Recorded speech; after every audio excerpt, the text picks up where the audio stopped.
You are watching College Kids with Cars.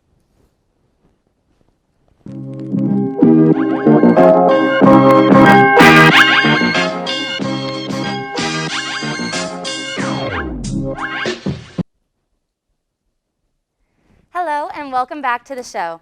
Today on College Kids with Cars, we will be discussing how to properly maintain your car in the cold weather. With us to talk about this today is Matt McMurray, owner of Campus Automotive right here in Blacksburg. Come on out, Matt. So Matt, just to go ahead and approach the elephant in the room, your place of business has towed my car on multiple occasions, but I'm not going to hold it against you. Thank you for that. In all seriousness though, we have some serious questions about how to handle your car in the cold months. To get started, because this has happened to me on multiple occasions, what do you think is the safest thing to do when your car starts skidding in the snow? So today with modern cars, they have advanced traction control systems, and some of them have all-wheel drive and anti-lock brakes and stuff.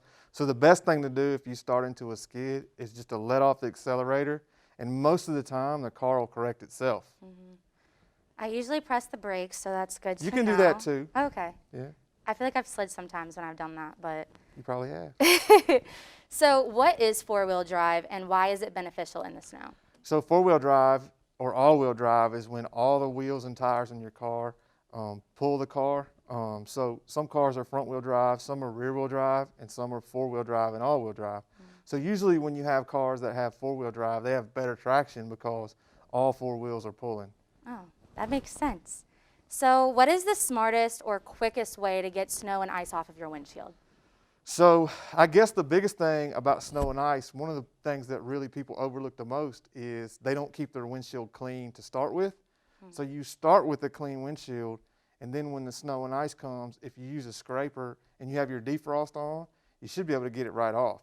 But the cleaner it is when it starts snowing, the easier it'll be to get the snow and ice off. Geez, I guess I have a dirty windshield. What happens if you do not put air in your tires when it's cold outside? So, you know, new cars have tire pressure monitor systems in them, and you might get a light or you might get a reading that's below normal on your air pressure. So typically for every 10 degrees of temperature change, it changes the air pressure by about a pound up and down depending on the temperature. So the big thing is make sure that they're properly inflated to what the placard inside the door says. And if it is, it should allow for, the system will allow for, you know, ups and downs in temperature. So you should be good. Oh, well, that's good to know. Well, lastly, what is your most important tip for making sure that your car functions properly in the cold months? Well, I think in the cold months, what a lot of people do, especially college students, is they don't drive their car every day.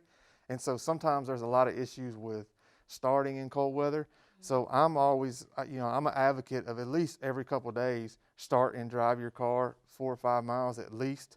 And that keeps the battery charged and everything. And it'll let you know if there's a problem maybe before the weather comes if it doesn't start. So the biggest thing we see is problems with batteries and starting. That makes so much sense.